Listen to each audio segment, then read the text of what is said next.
Broadcasting from the Ante Up studio, it's the longest running poker podcast for the everyday poker player with your host, Joe Scales.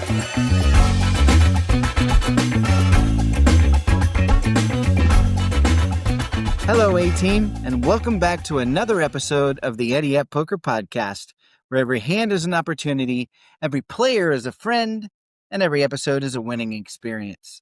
I'm your host, Joe Scales, and we've got to start with a huge shout out to T-Titan, who took down the Patreon PLO game last night. Nicely done. John Butler, you were so close again. This time, John had a big chip advantage for a lot of the game, too, but just couldn't quite close it out. Still, he did manage to collect the bounty on pasta, so he did manage to collect that $15. Not a terrible consolation prize.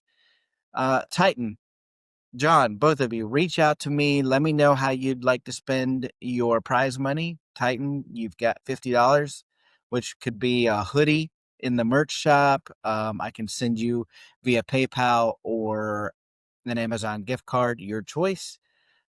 John, I can also send you the same options. Quick housekeeping note, I haven't set the games for January just yet, but I hope to see you all back at the tables when I do. And I know I've been talking a lot about Discord lately, but it's honestly become my go-to social media spot. So jump into the Ante Up Discord so we can stay in touch there. We can chat and even hop on audio and video together when we're playing the Patreon games. I don't have a lot more to say before we jump into the show. Let me just add one more little thing here. Go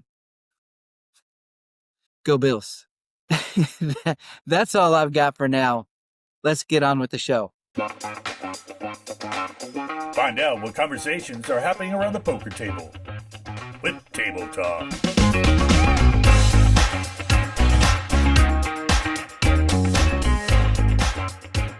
Elle and I are back around the poker table. What is on your head? I guess I can take us off now. The Bills won this weekend. Yes, they did. Oh my gosh. We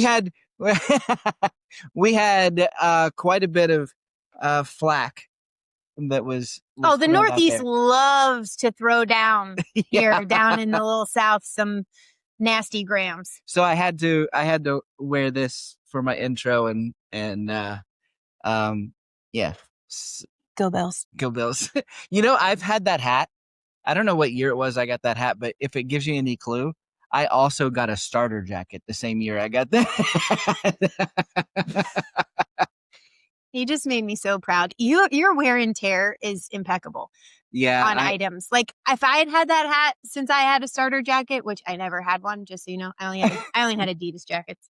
Fair. But however, I don't think my hat would be in that good of condition. Yeah. Well, I don't wear a lot of hats anyway, but I do love hats. I just, Yes, that's what's funny. You Yeah. love them, but you don't wear them. yeah, Mhm. it is true. Don't send them, please. There's a lot going on. We have a really good show today. I'm sorry. I mean, we have a really, really fun topics. Yeah. I'm excited. First of all, the next time we're on the air, it will be after Christmas. Yes, I know. And we might even take Christmas off. Maybe, yeah. We'll see. Yeah. We'll see. It'll be the first time this year. No, well. Yeah. Yes, it would. But anyhow, let's talk about the fun stuff. WSOP Paradise. So yeah. Also, looking into 2026. Oh, sorry. I got ahead of the game. Yeah, no. They're gonna restructure their player of the year. And Oh yeah, you came dashing upstairs the other day. yeah. This is gonna be crazy. And I was like, okay. Not that I'm planning on winning player of the year or anything. I mean, it'd be fun. Yeah, but I'm not playing Enough events. Yeah. But WSOP has come out with, and I think they released it from Paradise. yeah. Right? Yeah. To say this is going to be what's coming up. So instead of just the recognition, Yeah. they've got prize packages for the first time ever. Yeah. And it's going to combine all of their festivals. So like WSOP Europe, Las Vegas, Paradise, they're all going to be unified into this one leaderboard. See, I'm telling you, Coco Poker Yep. ahead of their time. Yes, leaderboards are where it's at. Yes. And then they're going to give away $1 million in tournament packages. Yeah. So what it sounds like, and I've had to read this a couple of times, but what it sounds like is the top 100 players are going to be recognized with packages to either like the top 3 are going to get some type of package to WSOP and Paradise. Right. Then beyond that, they're going to break it down into like 4th through 15th. They're going to get a $30,000 super main event package. So they're going to be there in the summer. Yeah. I guess I'm assuming it would be in 2027. Right. So these are going to be in 2026. They're fighting for packages for 2027. Correct. Right. Okay. Then 16th through 50th place has a 5,000 circuit championship package. And then 51st through 100th is going to get a $2,500 circuit championship ticket. So there's some packages. There are tickets. I love this because I feel like the WSOP is pouring back into themselves. Right. And it's also creating competition internationally across the board at all of their events. So I think we're going to see some tracking of this in socials big time next year. 100%. And you touched on this when we first started talking about it, was that Player of the Year used to be just accolades, right? Yeah, I think you got a just banner. Attaboy. Right. Which is still big recognition. Yeah, it is. It is. But now you've got something to really push for. Yeah. The only thing that I wonder how it's going to work is the top 3 are going to get the same $100,000 WSOP Paradise package.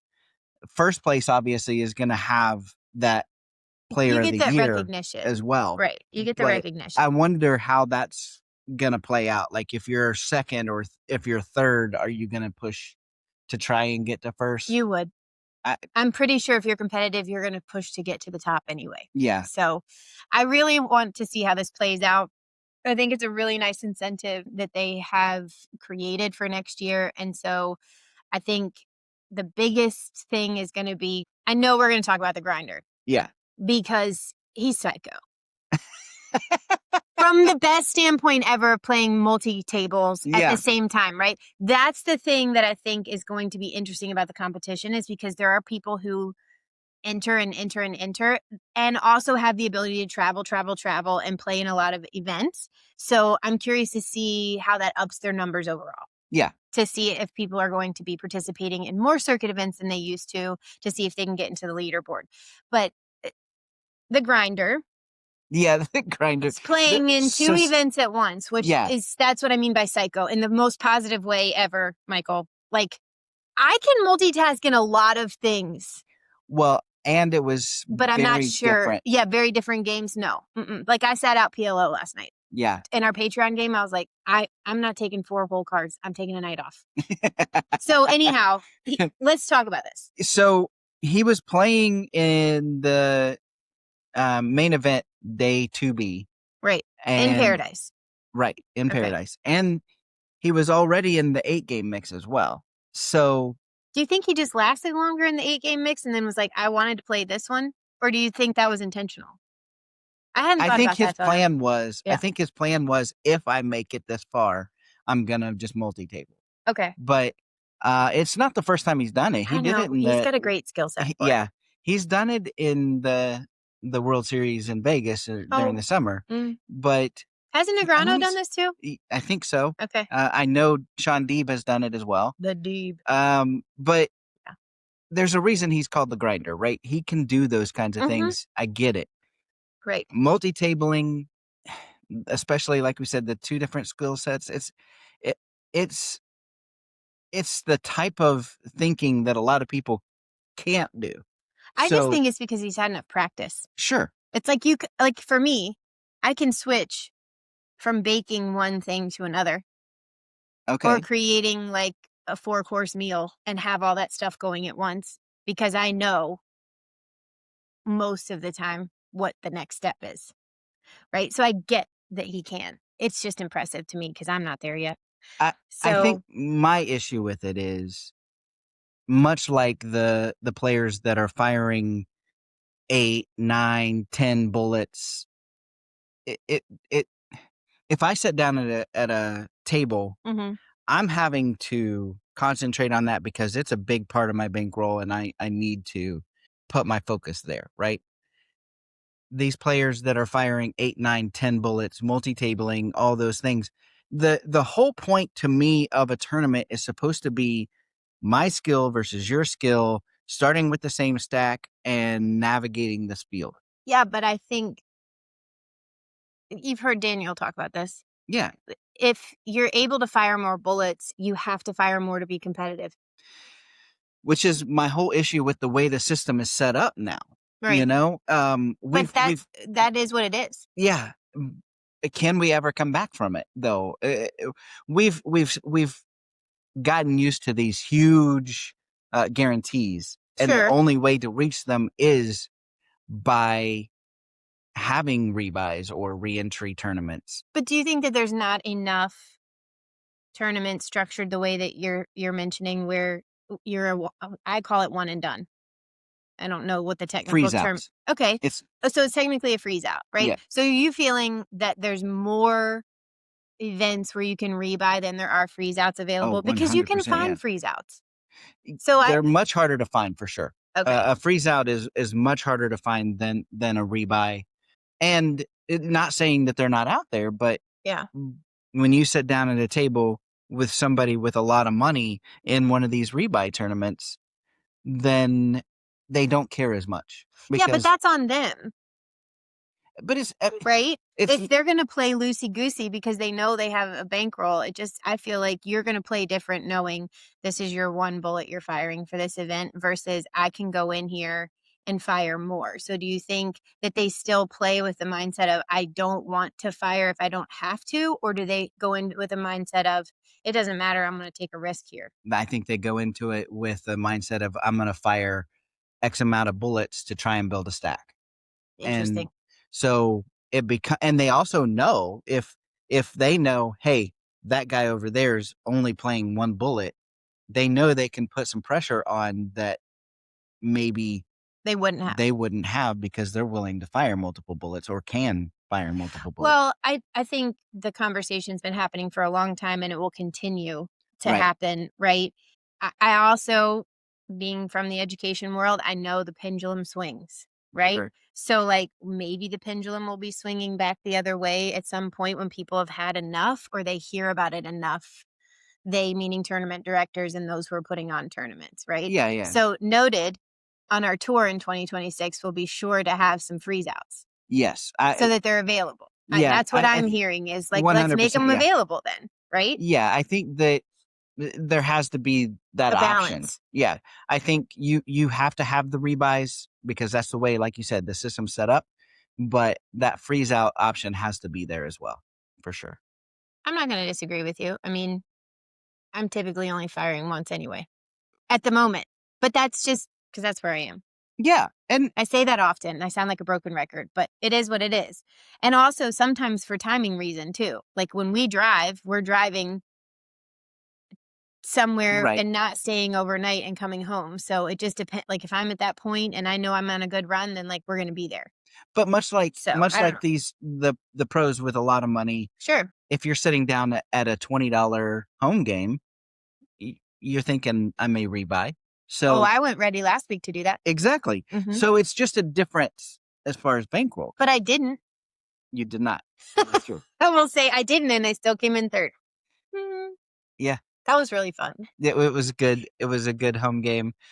First one we'd been to in a while, so it was good to shake off the cobwebs a little bit and get back into it. And our buddy Dan has the best sneaky snacks around. Yes, Yeah, also, so super I didn't fun. even know what a sneaky snack was. Oh, by it's the a way. southern snack. But It's just a whole plethora of snacks. It's not one in particular. And we also had eggnog for the first time this year. Yeah. Yeah. It was lovely. Yeah. However, We digress. Yes.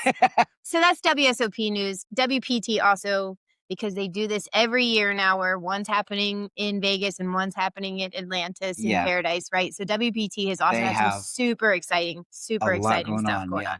the WPT World Championship Festival at Wynn Las Vegas. Which is one of my favorite It's winding hotels. down. Yeah. It's still one of my favorites. I love the way that whole property tournament is set up. Oh, the too. tournament. Yeah. Mhm. That tournament is set up well done. And there's still a few big events happening, winding down. The $1,100 Prime Championship. Yep. They resume their final table on Saturday. Okay. So tomorrow, with over 1.1 million up top for that one. So Nice.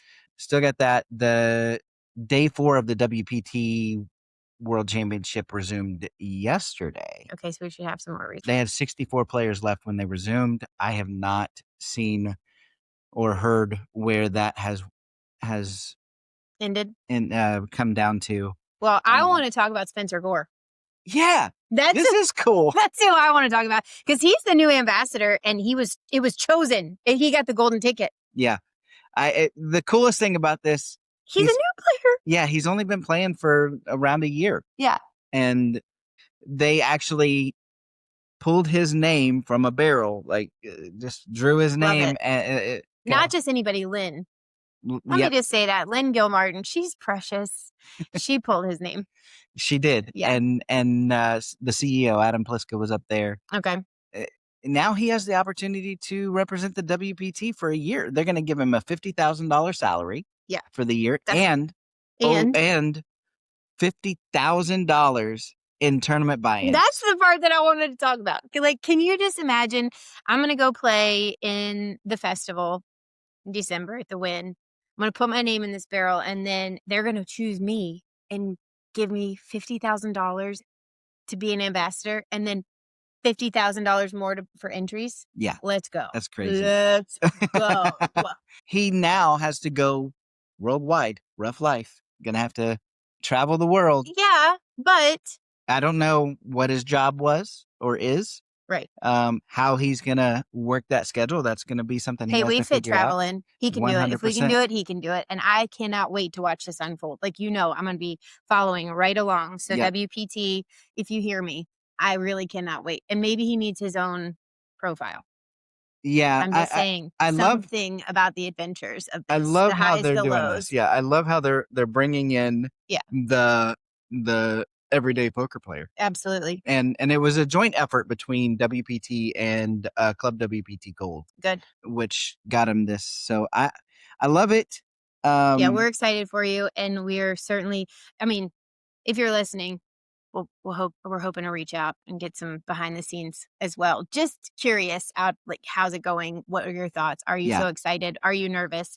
Because there's got to be tons of things going through their mind right now. But also, talk about somebody everybody knows. Kevin Hart is going to be stepping into high stakes poker on Poker Go. So if you're looking for content to watch, or you're looking for just some entertainment, I cannot wait to see how Jennifer Tilly takes him. Yeah. Or what she does with his, because he's going to be yapping. He's going to yap. 100%. And I think he's on the show with a lot of names. Yeah. Andrew Roble is one of them. And I feel like he will just take Kevin Hart to task. Like, he is such a disciplined player. Yeah, but there's going to be Esfandiari, right? Jennifer Tilly, Andrew Roble, Sam Kiki, and Nick Arcott Airball.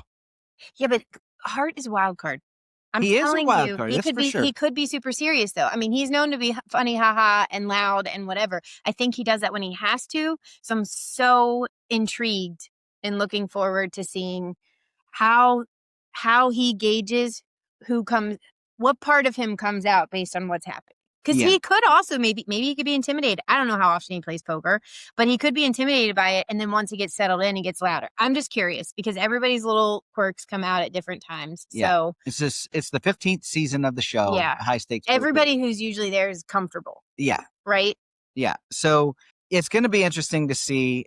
I definitely will be watching. When does it air? The December 23rd will be the first episode. So. Okay, so while we're wrapping presents. Yeah, exactly. Yeah. That is going to be what we're. It might be on for me while I'm still shopping. I don't know. We'll see. To each his own.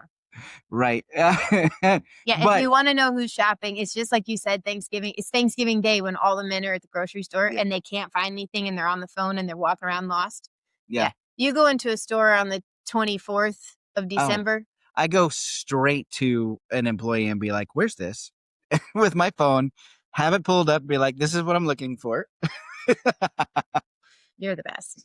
But speaking of the show, I do want to showcase some things that came up. Ante Up Poker Podcast on Spotify, of course. Oh yeah, they do a rap for us. Yeah. Just like our personal playlists. Everybody posts those. Yeah. Like what They you do this- listen to the most and Right. all of that kind of thing. They gave us one for our show, and we were blown away by the numbers. Yeah, and I think it's actually really important to Pulled up some of the things here. Well, and just the only reason we really want to share these is because it's such an encouragement that the community of the everyday poker player is growing. Because you're sharing it, because other people are hearing about it, because people are interested in poker's still alive. I think that's the biggest encouragement that Right. I get from this is, holy cow, our audience grew. Right. But the only reason we're mentioning that is not like us. It's you. You Right. guys are growing. You guys are encouraging other people. You Sharing are the show. sharing things with each other. And that's why it's growing. And so we're so excited about that for you. And we also need to keep hearing from you. Right. So we know, things that you want to talk about or hands you want to review or what happened in the, at our home game and it needs to be reviewed for a casino. Like, it's just, it's amazing that we have grown. So some super fun numbers. You're the numbers guy. I'm always blown away that people keep sending in hand of the week and they keep sending in call the floor submissions and there's always something new to talk about there. So, really appreciate this is a show that's put together by our listeners. Right. So, exactly. So we appreciate that. Yeah. So some of the numbers this is on Spotify. So not every platform where this is Spotify only. Our audience grew 127% from last year, which is interesting because we grew last year as well. Right. So I know. We're continuing to grow, which is great. So 20% of those people are following us now. So that you guys are getting updates, which is great feedback for us. The one that I'm over the moon, which no one is going to be surprised about. We reached 36 countries. Yeah, we did. 36 countries on Spotify alone. Right. And the top 5 being the U.S., obviously, Canada, the U.K., Australia, and the Netherlands. Good day, mate. And also to my Scandinavian friends. Yeah. You are loved. There you go. So I'm very happy.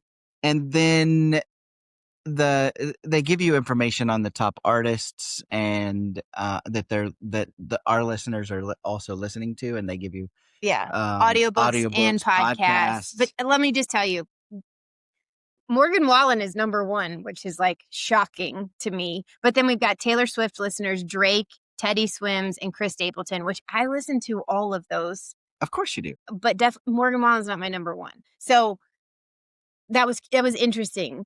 Yeah. What a diverse listenership. Yes, I would say for sure. And then the top audiobooks, I'm not gonna go through them all, but there were some poker books in there, and there was only one fiction book. Everything was Why does it nonfiction. surprise you? I don't know. I mean, just from an entertainment standpoint, I would have thought there was more than one. It was a Stephen King book too. And poker players are diverse people, Joe. 100%. Yeah. We are a bright, diverse group is what I would say.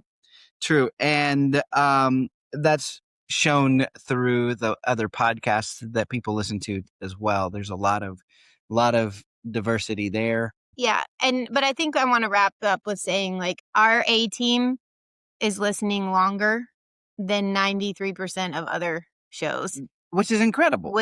Thank you. That's such an encouragement to us. And we also are receiving more comments than a bunch of other shows too. Again, just pointing out, this is about you guys and we want to continue to hear from you. So we also want to encourage you and let you know that you're part of a community that is working together and that is learning together and that's growing together. And that's our whole hope and goal for even starting this 3 years ago on this journey, was we want to grow the poker community. We want people out there betting on better, and we want to be out there on the road with you guys. So you are creating a growing community full of everyday poker players, and we can't wait to see where we are at the end of next year. Right. End of year is a good time to reflect, and that was such an encouraging Wrap. yes. Rap from Spotify. So I don't know about you, but we had a Christmas program this morning for one of our grandchildren, and we have lots more. Yeah, we've got more We've got more Christmas to be Christmasing. yes. We have a party tonight. We have shopping to do. We have presents to wrap. Yep. So, as always, it's a pleasure being around the table with you. Likewise. Now it's time for Call the Floor with Elliott Schechter. Elliott Schechter joins us each week to say how he would rule on situations that come up in your games, and he's with us again this week. Elliott, how's it going? Things are going pretty well. How you doing today? Not too bad. Everybody, there were quite a few comments from the last podcast about me shivering in the in the big hoodie. So it hasn't warmed up a whole lot, but it is not as bad as it was then. So Well, I'm doing glad to better. hear it. And the Bills won, so that's all good too. Nice. Hey, we've got a call the floor that's sent in by Ted Harden, and this is somewhat similar to what we talked about last week, but I think it has a few nuances here that are a little bit different. He says, Sure. the action is heads up on the river. Player A bets $80 into a $120 pot. Player B thinks for a short amount of time before looking at the person next to him and says, should I call or raise here? I have the king of diamonds. The board does have a king, so he would have top pair, but there's also 4 to a straight on the board with Jack 9, 8, 7. Player B doesn't have many chips left and says he can't just call, so he is either going to fold his king or go all in, which is not where he started the conversation, right? He said call or raise, and now he's talking about folding. But eventually he does go all in and is snap called by player A with 2 pair. Player B did indeed have the king of diamonds, but also had the 10 of diamonds to make the straight.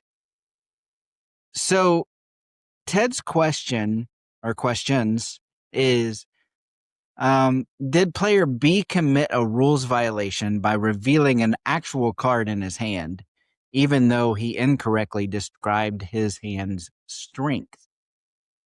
Player A doesn't think the hand should play because he felt like he told everyone what was in his hand. And he said, but I've been listening long enough to know that the hand will still play. But is this kind of misdirection even against the rules?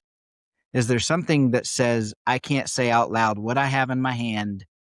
And if so, what if I lie? Is it still against the rules? Those are all good questions. Well, first, you are right. We're not going to kill somebody's hand like that immediately. We're going to let the hand play out and then decide what to do. This kind of thing is generally not done at the lower levels for a whole bunch of reasons. As a practical matter, most poker rooms are running one or more promotions for their retail games, for their entry level, for their small blind, for their staple games, the predominant game they would spread, whether it's a bad beat, whether it's high hands. And in those rules, it generally explicitly states that the disclosure of the contents of one's hand so as to affect the outcome or to encourage action so as to maintain or gain eligibility for a promotion or jackpot voids the jackpot. Other penalties and consequences will come with that. Not to Right. mention the ire of the players at the table.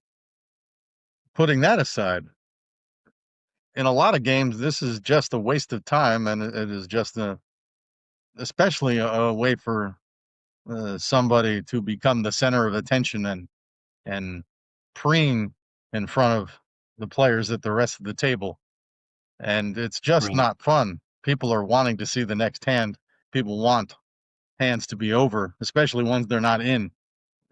Plus, every time we waste time like that, we're not generating revenue. The dealers aren't making tips.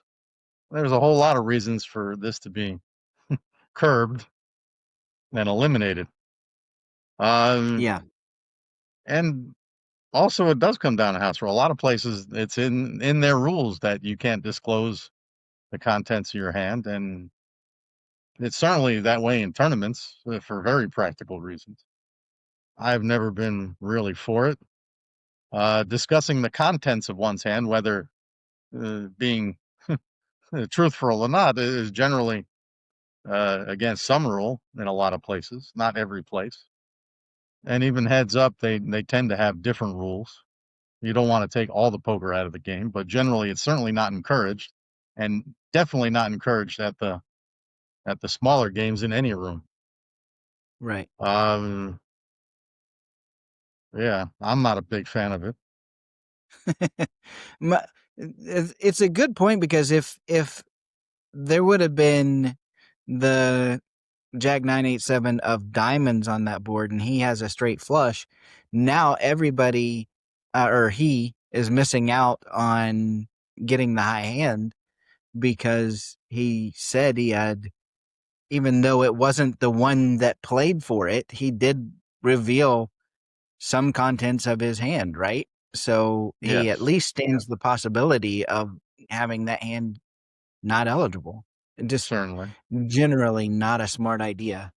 But cash games, like you said, cash games are a little bit different than a tournament. Sure. But there's always that guy that's like, oh, I folded whatever, insert winning hand here, Right. and generally that goes on after the hand is over, though. So this is a little bit different kind of a situation. This is the player that's in the hand. Mhm. Sounds like heads up. Yeah. Yeah, heads up.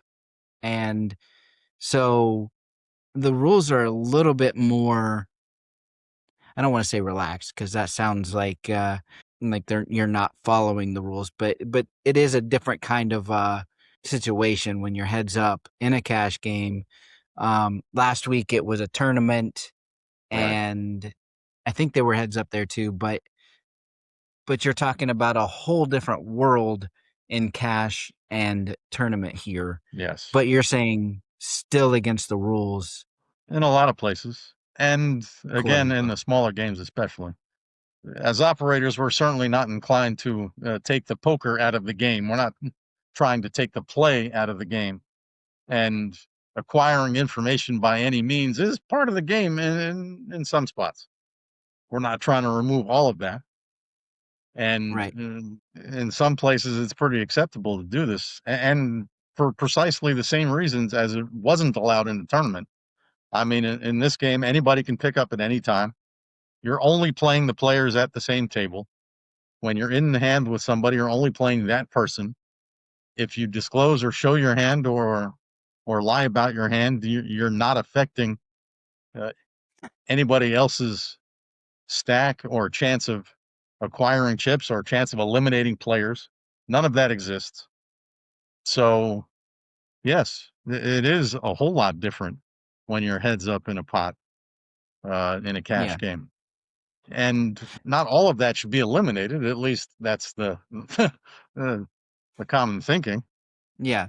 I would agree with that. But just to be clear, whether he is telling the truth about the contents of his hand or lying about the contents of his hand really is irrelevant, right? And they're not dissimilar, because with a statement about the explicit contents of your hand, if you're being truthful, you've stated what you have. And if you're not being truthful, you're pretty much stating a range of what your cards could be, minus what is not there. So Yeah. they're both related, if not identical. Yeah. If you're doing this once every blue moon, or you're doing this once in a while, it never really bothers me if I'm sitting at the table. But that person that every time they're in a hand, all of a sudden is chatting, I'd probably be asking for a table change at some point, because it just drives me crazy when there's that one guy just always prolonging the hand Well, forever. And and like there's you the key. said, Wasting people's time is just not fair. It makes the game unenjoyable. Will eventually drive players off. Which is a big part of why this is generally frowned upon, prohibited, curbed. When you take the fun out of the game, when only one player gets to enjoy themselves and have fun and play the game, and everybody else is getting bored, antsy, upset, angry, agitated, that's not a good experience for the majority, and therefore can't be good for for the game itself. right. Yeah, and I do love some table talk, as long as it's not every hand or something like that. So I guess the short answer here, Ted, is it is against the rules, but you were absolutely right. They're not going to kill the hand, and it doesn't really matter if it's lying about what's in your hand or Right. naming a specific card in your hand. You're still giving off some information, so it still be considered the same, basically. Yep. That's what I'm gathering. It'll be Did I treated get the it? same way. Did I get all that right? You got most of it right. Yes, absolutely. 99.9%. Okay, I'll take that. I'll take that for sure. Ted, thanks for sending that in. It's always good, even when situations are kind of similar. It's good for the clarification on things like that. So I appreciate you sending that in. And if anyone has a call the floor that they would like to know how Elliott would rule, send it to podcast@anteupmagazine.com. Elliott, appreciate you doing this one more week. Yeah, quite welcome. Glad to do it. And we'll do it again next week. Let's break it down with Hand of the Week. Welcome to Hand of the Week, where Patrick, our resident fish, and I dive into listener-submitted hands. Each week, we tackle everything from questionable bluffs to hero calls and the hands that make you scratch your head. Whether you're looking for strategy tips or you just want to see if you would have played it any better, we've got you covered. Patrick, how was your weekend? Oh, my weekend was it was a little bit of ups and downs. I'm ready to hop right into this being a poker podcast, and say we hop right into the hand, Joe. Well, there was a big game that would happen though, and I just want to touch on that for a moment while I may. I've actually mentioned it in all the other segments leading up to this one, so I thought I would at least bring it up now. Yeah, the Bills are just sitting back there one game behind you now. I got to tell you, I was this close to sending you a text at halftime to let you know who was back in charge of the AFC East. And Can't celebrate too early. yeah, what's the old saying? Don't count your chickens before you hatch. Don't count your chips at the table. All those good things. Yep. Let me just go on record. I do not speak on behalf of the Kraft family, Coach Vrabel, or any of the other players, but as a lifelong Patriots fan who's seen many successes, some recent failures, some early failures, but I don't remember because I was young enough. So they hurt, but I think we're going to look back on it as a very good stepping stone and a hey, we needed a little reality check as we make our Super Bowl run. But that was a gut check.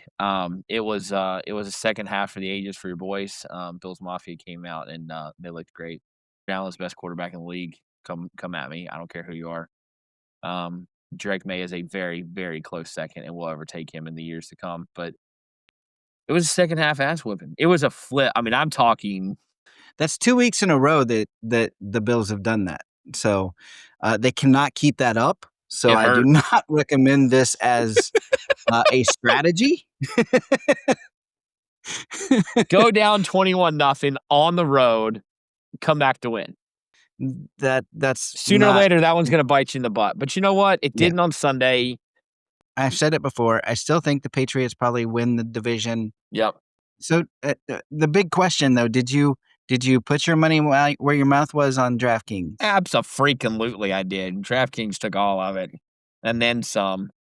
And I love that. I know love that even Cam is a better. listener, a good friend of mine. He's from Rochester, Buffalo area. I caught a text from him at halftime, and he goes, "Right where we want to be, ha ha." And then he just kept sending that same text over and over and over again for the next hour and a half.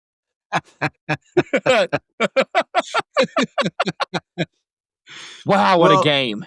I Yeah. wish I know you can bet on We should have the live games streamed it. at certain points. Oh, hold on. If I got a would've great idea. taken at halftime, oh my gosh. I got a great idea. We should do that. We should, if we meet in the playoffs, we should live stream you and I watching it together.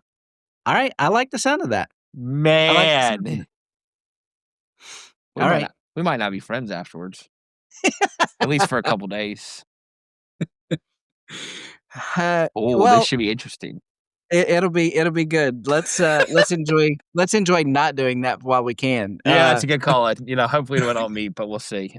We have a hand of the week that's sent in by Paul Phillips, and Paul is playing 1-2 at his local card house. One of the few 1-2 games that you can find anymore, I feel like. Yeah, probably. This hand is $500 effective, so the lowest stack has $500. Under the gun limps. He says he is a loose player who likes to limp call pre-flop and is not afraid to chase draws post-flop.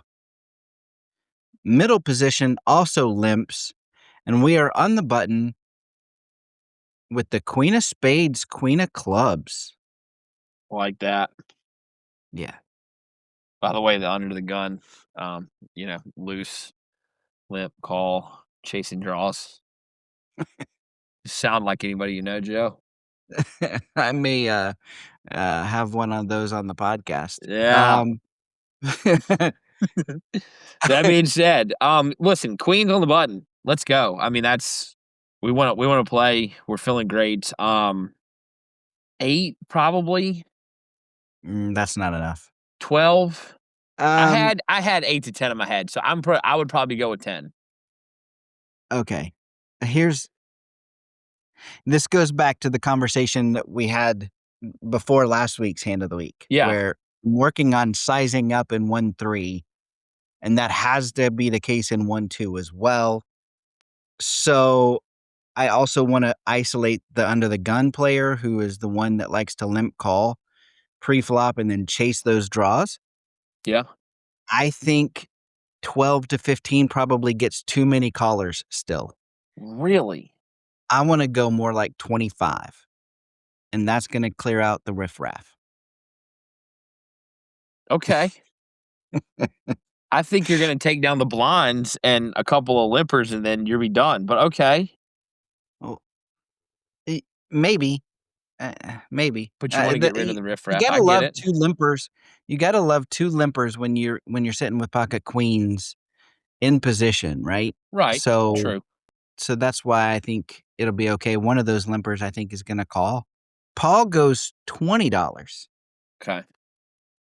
And it gets the job done because the only one that calls is under the gun. Okay.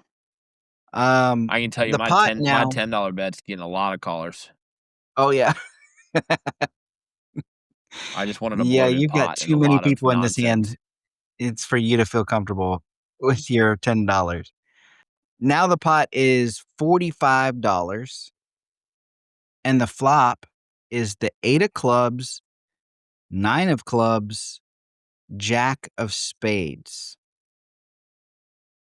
And the under the gun checks.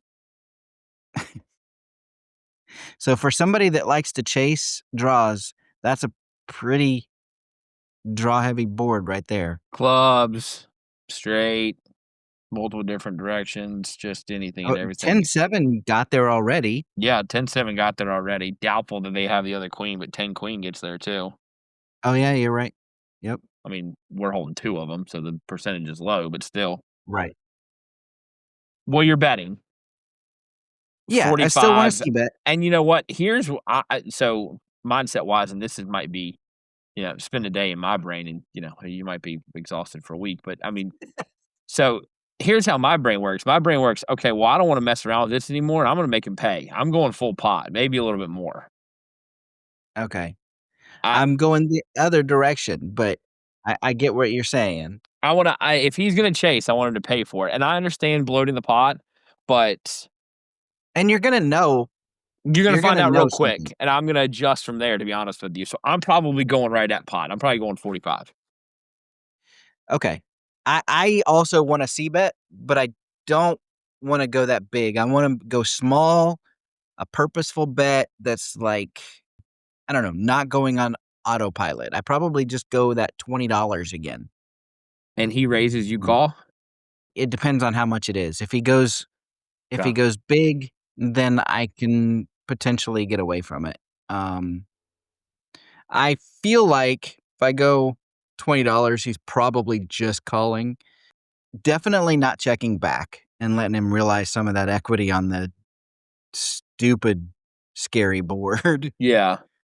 I'm glad to hear you ask the question about if he raises, because I was literally thinking as I was going through this, I was like, one of the things that we need to work on with Patrick is thinking streets ahead. What's right? next? Yeah. Listen, I'm a hell of a chess player. I still suck at poker at times because of this.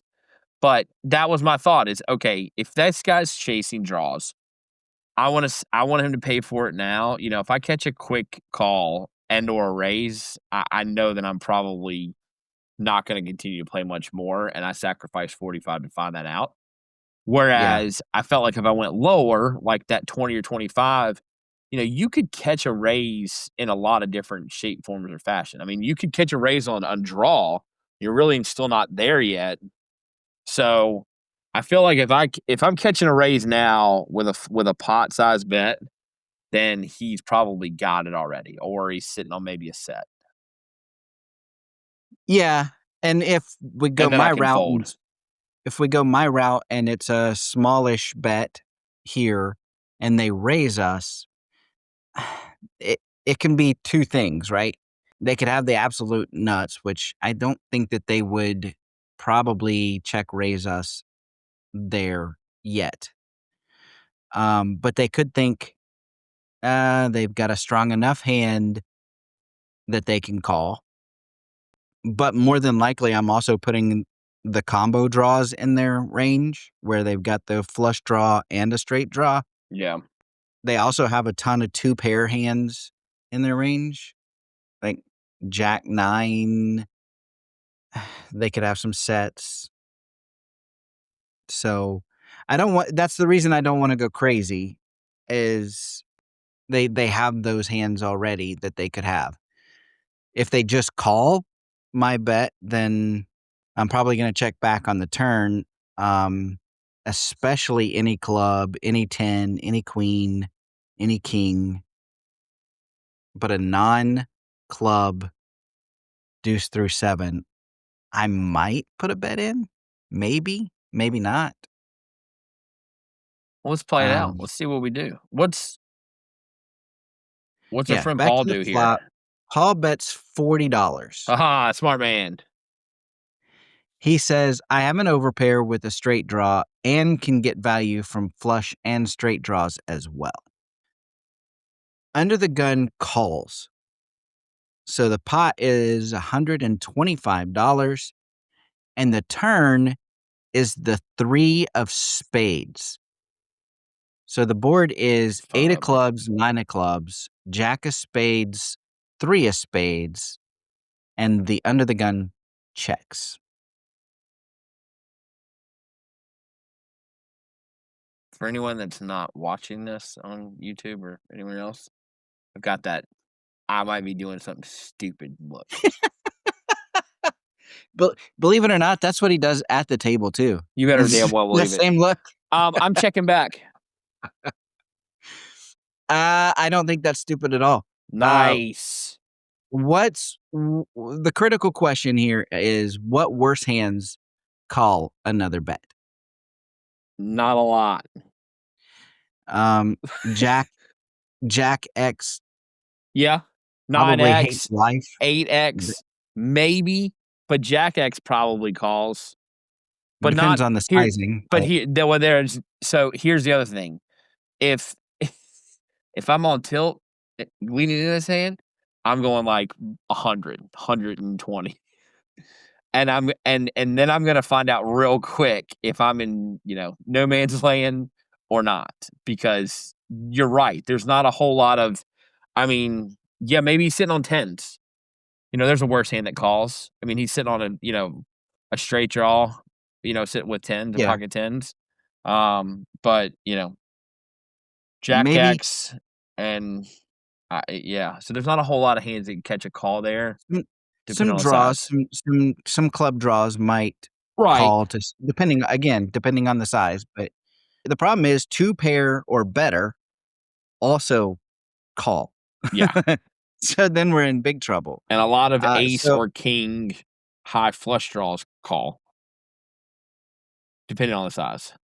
I think that this is a pot control Yeah. kind of scenario here. Yep. Protect our stack against some kind of check raise and then keep in a Jack X kind of hand and some kind of 1 pair hand maybe like that.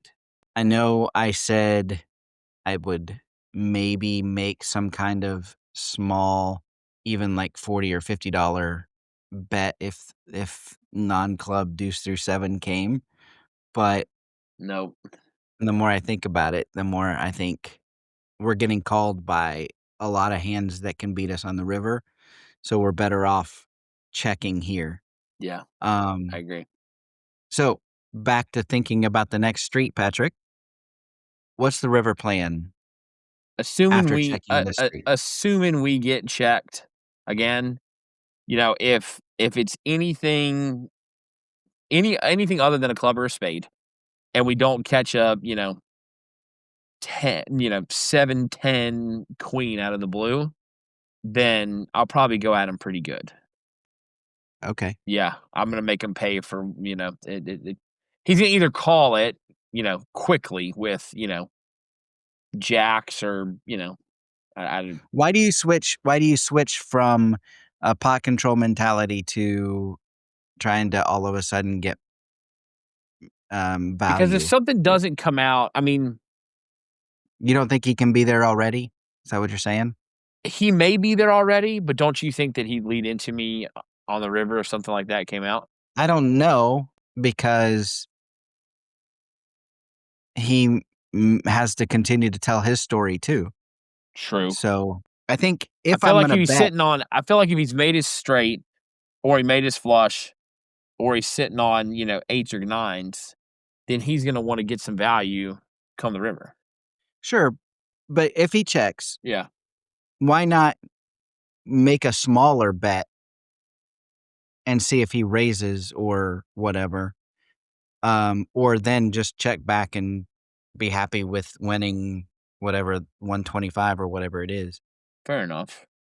If he leaves the river, yeah, then we have to second guess what we're looking at here, because if it's a small bet, maybe we call in hopes that it's a missed draw of some kind, but a big bet, I'm definitely gotta fold, right?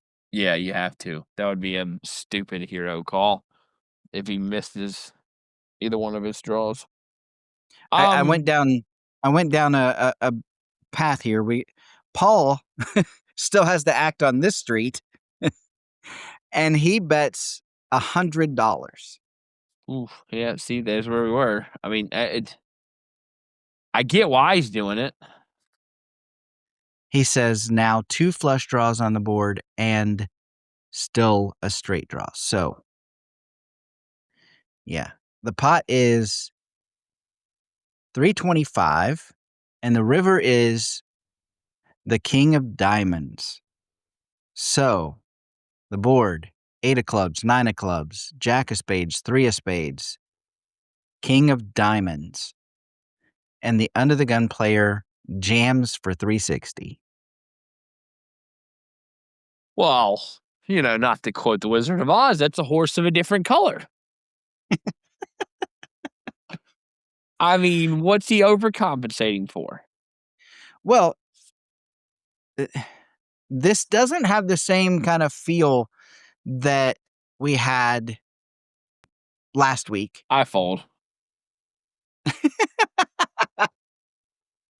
It doesn't have the same kind of feel that it had last week, because last week it was a 2x pot. This week, he's overbetting the pot, but it's only, the pot's 325. Is that what I said? Yeah. And he's betting 360. Yeah. Yeah, 360. So, yeah, it still feels like a fold to me. Yeah, and we had quite the I don't know if you've been in the Discord, but we had quite the back and forth on the discussion from last week's hand of the week. This is not the same spot. No, it's definitely not. It does not say please fold vibes to me. It says I've got a little bit left behind if I just bet pot, so I'm going to put the rest of it in too. Yeah. This is queen 10 probably, which is the nut straight, 10-7 for a flop straight also. The queen 10 flops the straight and gets better on the end. I'm going 9. Nines. You think he has pocket nines? I think he's got the set. Okay. Even king jack or jack 9, they'll beat us. So Oh, yeah. it's got to be I'm a folding. fold. Yep. Paul says, I tank fold. Good. And he shows his hand. The queen of diamonds, 10 of hearts. Good call, Joe. So queen 10 offsuit. So he flopped the straight, and it just got better on the end. Felt pretty good about that. I guess looking back on this one, Paul doesn't ask a question here, but I'm going to give my input anyway. That's what we do. We interject in your lives weekly. In this case, I don't think the mistake was on the river, obviously. It was betting the $100 on the turn, because we want to lose the minimum here, and we do that by checking the turn. Yep. Like I said, I know I mentioned on the flop that we could put out a small bet, but $100 is too much if you're going to put a bet out there. And I think you catch a raise if, listen, your head's, well, I say this all the time, your head's big enough, I don't want to say you're right, but you're right. If you go into a 125 pot and you go, no, excuse me, it was even before that. If you go with a smaller bet, like say 35 or 40, with him having the nuts at that moment, there's a good chance that you probably catch a raise.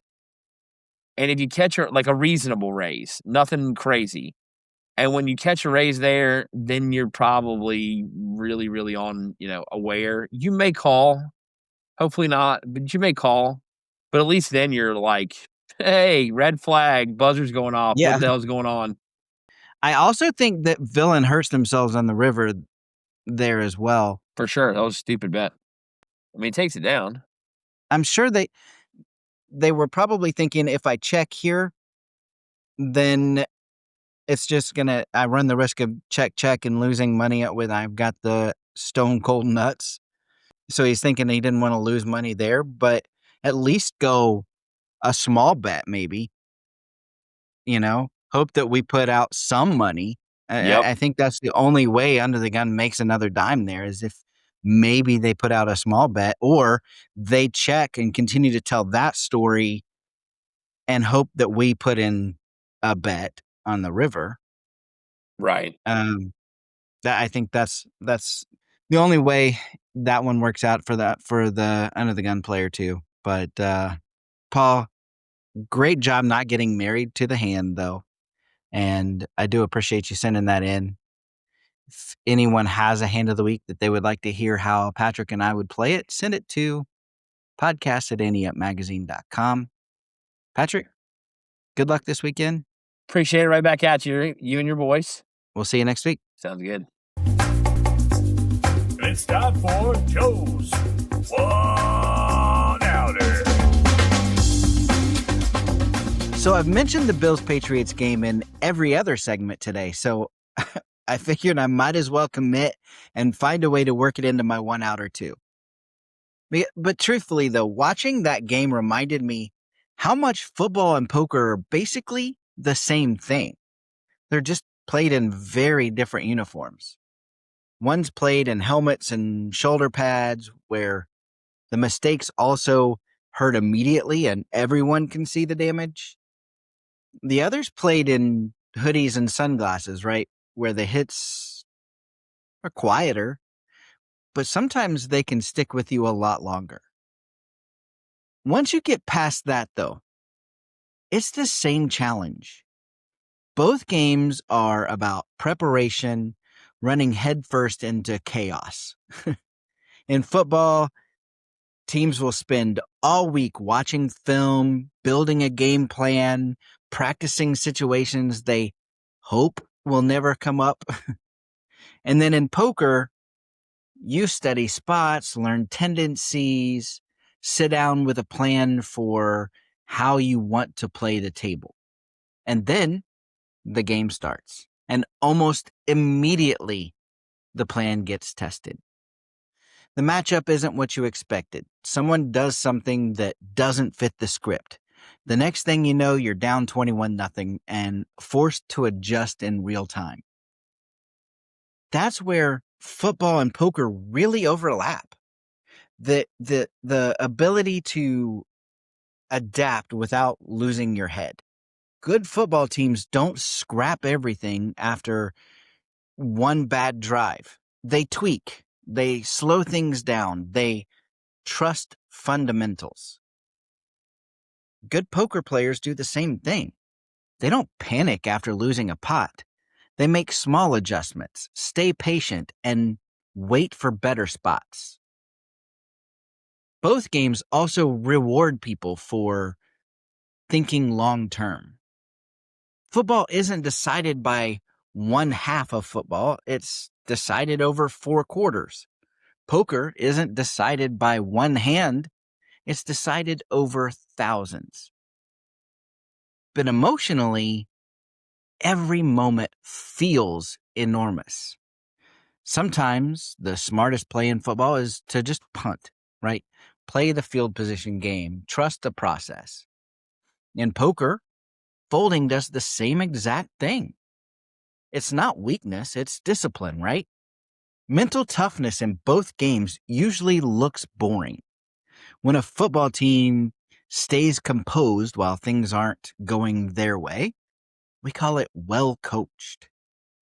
When a poker player keeps making good decisions while losing pots, we say they're just running bad. Same behavior, different label. But the people who last, the teams still playing late in the season and the players still sharp late in tournaments, understand this. You can't control the bounce of the ball. You can't control the turn or the river. You can only control your preparation, your decisions, and how you respond on the next play. And every once in a while, whether you're in shoulder pads or a hoodie, your one outer finally comes through. That's today's one outer, and that's today's show. I'll see you next week, A-Team. And until then, I'll see you at the tables. The Ante Up Podcast is a production of AnteUpMagazine.com. Contact the show at podcasts@AnteUpMagazine.com or call the show at 540-339-7741. If you'd like to advertise, send an email to editor@AnteUpMagazine.com.